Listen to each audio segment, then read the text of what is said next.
మణే నమః.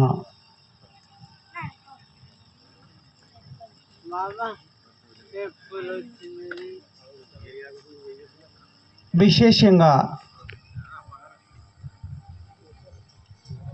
ఈరోజు సృష్టికర్త సచ్చిదానంద నిత్య పరిపూర్ణమైనటువంటి పరమాత్మని మదిన స్మరించి గురు బసవಣ್ణ గారిని, రామచంద్రమూర్తిని మరియు సద్గురుమూర్తిని, గురుచరమూర్తులను స్మరించి భారతదేశపు సంత్ శరణులను స్మరించుకొని ఈరోజు విశేషంగా విశ్వ హిందూ సమ్మేళన కార్యక్రమం ఆర్ఎస్ఎస్, బజరంగ్ దళ్, శివాజీ మహారాజ్ యువతా దళ్, శివ శక్తి దళ్, ఇలాగా ఎన్నెన్నో భారతదేశమున పల్లెటూరు నుండి పట్టణాల దాకా, పల్లెటూరుకు ఒక్క రాత్రి, పట్టణంకు 5 రాత్రులు, అలాగుండి ధర్మ సందేశం చాటుతూ అనుభవహిత జ్ఞానగంగను ప్రసారం చేస్తూ ధర్మం రక్షితో రక్షిత అన్నట్టుగా ధర్మాన్ని రక్షిస్తే మనను ధర్మం ఎట్లా రక్షిస్తుందో ఆ ఒక్క ప్రకారంగా ఈరోజు కర్చల్ గ్రామమున విశేషంగా మార్తాండ మాణిక ప్రభు మహారాజ్ ప్రాంగణంలో చుట్టుముట్టు పల్లెటూరులో ఉన్న భక్తులు, సద్భక్తులు, అక్క చెల్లెళ్ళు, అన్న తమ్ముళ్ళు, పెద్దలు, చిన్నలు, పిల్లలు అందరూ కూడా కలిసి ఈ ఒక్క విశ్వ హిందూ సమ్మేళనంలో భక్తి, శ్రద్ధ, నిష్ఠతోని విశ్వ హిందూ సమ్మేళన కార్యక్రమంకు ఆహ్వానం పలుకుతున్న మన కర్చల్ శరణ బంధువులు, యువత పిల్లలు, శివాజీ మహారాజ్ అథవా రామచంద్రుని ఒక సన్, ఈ ఒక్క పిల్లలందు ఒక భక్తి, ఈ కర్చల్ గ్రామంలో ఉన్న అక్క చెల్లెళ్ళ భక్తి, మా ఒక్క పెద్దనాన్న, పెద్దమ్మ, చిన్ననాయన, చిన్నమ్మ అందరికి కూడా, చిన్నపిల్లలు, అక్క చెల్లెలు, అన్న తమ్ములు, గ్రామస్తులందరికీ కూడా సహా కుటుంబ పరివారం అందరికి కూడా ఆ అన్ని ఊర్లకు ఆహ్వానించి మా ఊరికి ఆ ఒక్క మాణిక్ ప్రభు మందిర్ ప్రాంగణంలో విశేషంగా కార్యక్రమం నడుస్తుంది కనుక మీరందరూ కూడా రావాలి అన్నట్టు కూడా ఆహ్వానిస్తారు. ఒకటి మ్యారేజ్ చేస్తే మా మ్యారేజ్కు, కళ్యాణంకు మీరందరూ రావాలి అనేటట్లు ఎట్లా స్వాగతిస్తారో అట్లా మన ఊర్లో ఈ ఒక్క విశ్వ హిందూ సమ్మేళన కార్యక్రమం ఉంటుంది. కాబట్టి ఈ విశ్వ హిందూ సమ్మేళన అనేటటువంటిది ఇంతవరకు మన శరణీయులు, మన శరణులు ఈ విధంగా వేదిక పైన ఈ యొక్క ఆర్ఎస్ఎస్, విశ్వ హిందూ పరిషత్, ఈ ధర్మ ప్రచారకులు, అనుభవజ్ఞులు కనుక ఈ కార్యక్రమంలో వచ్చి వాళ్ళ ఉపన్యాసాన్ని ఇంతవరకు చెప్పారు, మనమంతా విన్నాం. అదేవిధంగా ఇంతవరకు సంగీత సాహిత్య అనేటటువంటిది ఒక భజన రూపంలో, సంగీత రూపంలో, మాతా సరస్వతి రూపమున ఆ ఒక వచనం అనుభవం ఈ సంగీత రూపముల, గాన రూపముల మనందరికీ నాద బ్రహ్మ రూపంలో, సరస్వతి మాత సంగీత రూపంలో ఇంతవరకు మనము భక్తి గీత పాటను విన్నాం. కనుక ఇలాంటి కార్యక్రమంలో ఎంతో భక్తి నిష్ఠ శ్రద్ధతోని మీరందరూ కూడా ఎంత చక్కగా కూర్చున్నారంటే మిమ్మల్ని చూస్తే ఎవరు చూసినట్లు అనిపిస్తున్నది నాకైతే అంటే కృష్ణుని భక్తురాలు మీరాబాయి చూసినట్లయితుంది. మీకు చూస్తే కృష్ణుని భక్తులు మీరాబాయి కృష్ణ కృష్ణ కృష్ణ హరే హరే రామ రామ రామ హరే హరే అన్నట్టు భక్తి భావనతో ఆయమ్మ అంతరంగము నుండి మరియు ఎవరికి చూసినట్లయితున్నది మీకు చూసినట్లయితే భక్త శబరి మాతకు చూసినట్లయితున్నది మీకు చూస్తే. ఎందుకంటే ఆమె ఎప్పటికి కూడా ఆయమ్మ రామ రామ రామ అనేటటువంటి తారక నామమును స్మరిస్తూ ఉంటారు.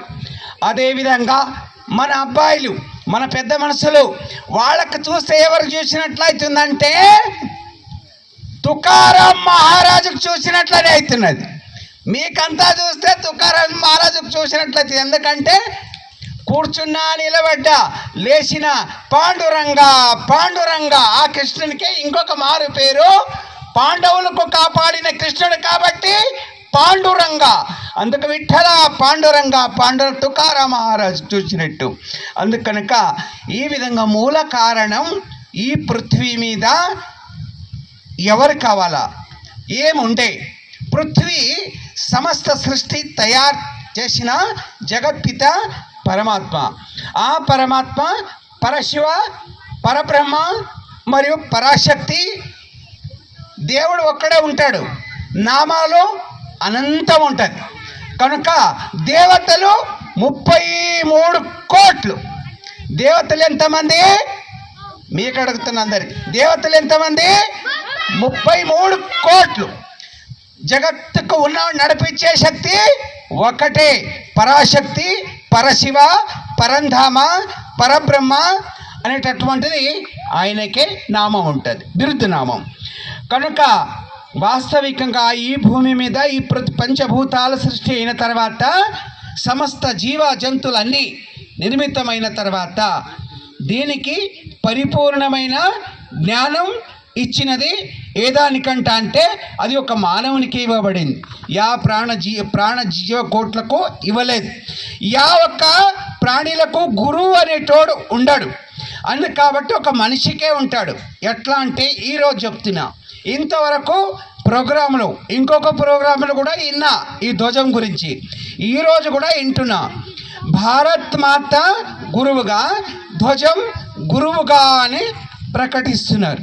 స్వామీజీలు గురువులు నా పీఠం నీ పీఠం పెద్దది నా మఠం పెద్దది నీ మఠం పెద్దది అనేటటువంటి వాద వివాదాలు చేసుకున్నందుకు గురువు కొందరికి కావచ్చు కొందరికి కాకపోవచ్చు. ఇంట్రెస్ట్ కొందరికి ఉండొచ్చు ఇంట్రెస్ట్ లేకపోవచ్చు. కానీ ధ్వజానికే గురువు భారత్ మాతకే మేము గురువుగా అనేటటువంటి భావన ఇంతవరకు చెప్పారు అన్నారు.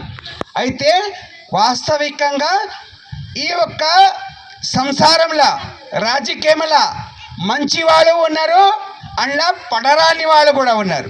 కొందరు భార్య భర్తలకు కుటుంబంలో పడరాని వాళ్ళు కూడా కట్టపిట్ట చేసి అలాగైదామని వాళ్ళు కొందరు కుటుంబంగానే బతుకుదామని ఉన్నారు. ఆ విధంగానే రాజకీయాలను కూడా సమతా దృష్టితో ఈ యొక్క ప్రజలకు తండ్రిలాగా చూసేవాళ్ళు ఉంటే ఇంకా కొందరు చూడకుండా ఉన్నంత వరకే మాత్రం 5 సంవత్సరాలు అన్నీ దోసుకొని మూట కట్టుకుందామని ఉంటారు. ఇంకా కొందరు తను సొంతంగా కష్టం చేసి సమాజానికి పెట్టేటోళ్ళు అందరిలో వాళ్ళు హృదయంలో ఉంటారు. అందరు నాలుక మీద ఉంటారు. వాళ్ళు ఎవరు ఈ ఒక్క రాజకీయం చేసేటంటే ఎలాగంటే విష్ణుమూర్తి ఉన్నట్టు పరిపాలన చెయ్యాలి అంటే విష్ణుకు తోడు లక్ష్మీదేవి తోడ్పడకపోతే విష్ణుది ఏమీ పరిపాలన సాగదు. కాబట్టి బ్రహ్మ సృష్టి చేయాలంటే సరస్వతి మాతగిన లేకపోతే బ్రహ్మ సృష్టి తయారు చేయడానికి కూడా ఆయనకు కూడా కాదు. అదేవిధంగా వీళ్ళు ఇద్దరు కూడా బ్రహ్మ సరస్వతి విష్ణు లక్ష్మి ఉన్న లాస్ట్కు ఉన్నవాళ్ళు ఉన్నట్టే పెరిగినవాళ్ళు పుట్టినవాళ్ళు పుట్టినట్టే పెరిగినవాళ్ళు పెరిగినట్టే అంటే ఈ పృథ్వీ సరిపోదు. లాస్ట్కు సర్వసంగ పరిత్యాగి సర్వసంగంకు పరిత్యాగి అయినోడు ఎవరైనా ఉంటే ఈ పృథ్వీలోన యోగి రాజా శివుడు శంకరుడు ఒక్కడే శివుడు శంకరుడు ఒక్కడే పరిత్యాగి. ఒకానొక సందర్భంలో దేవతా సభ నడుస్తుంది కనుక లక్ష్మీదేవికి ఎవరు మాత్రం మాలు మర్యాద ఇవ్వకపోతే లక్ష్మీదేవి మొత్తం తన కుటుంబంతో సహా వదిలిపెట్టి ఈ జగత్తులో నాకు అవసరమే లేదని వెళ్ళిపోతుంది లక్ష్మీదేవి పోయినాక ఇంకేం లచ్చక్క పోతే అందరూ భిక్షం అడిగే బిచ్చక్కలే, అంతే కదా. ఆమె ఒక్క అమ్మ పోయినాక ఇంకేముంది, ఏమి తీసుకెళ్ళలేము, ఏమి కొనలేము, ఏం చేయలేము. ఆమె ఒక్క రూపం కాదు, 8 రూపంలో ఉంటుంది. ఆదిలక్ష్మి, ధాన్యలక్ష్మి, ధైర్యలక్ష్మి, గజలక్ష్మి, సంతానలక్ష్మి, విజయలక్ష్మి, విద్యాలక్ష్మి, ధనలక్ష్మి, అష్ట విధాల రూపంలో ఆమె ఆశీర్వాదం చేస్తుంది, అన్ని రూపాలలో రక్షిస్తుంది. అందుకు కాబట్టి ఆమెకి ఎవరు అవమానం చేస్తారో వాళ్ళు సృష్టి చేయనికి రాదు, మరియు ఆ విధంగా రాజకీయం చేయనికి రాదు, సంసారం చేయనికి రాదు, ప్రపంచం చేయనికి రాదు, వ్యవసాయం చేయనికి రాదు, ఏం చేయనికి. ఆమె లేకపోతే ఏమీ నడవదు. సరస్వతి విద్యాదేవత, లక్ష్మి సంపద్దేవత, వీళ్ళున్న సర్వసంగ పరిత్యాగి ఎవరన్నా ఉంటేనే యోగి రాజా శివ శంకరుడు. ఎందుకు శంకరుడు అంటున్నా అంటే ఒకానొక సందర్భం లక్ష్మీదేవి వెళ్ళిపోయిన తర్వాత ఆ లక్ష్మీదేవికి తొలక రావాలి అంటే ఎంతో కష్టమవుతుంది. సముద్రంలో పాతాళంలో దాగి ఉంటుంది ఆమెకు మనం ఆహ్వానించాలంటే ఆ సముద్రం చిలికావాల్సి వస్తుంది. వాసుకి పాముగా, మందార పర్వతం కవ్వగా చేసి దేవతలు ఒక్క దిక్కు, రాక్షసులు ఒక్క దిక్కై కవ్వ చిలకాలి.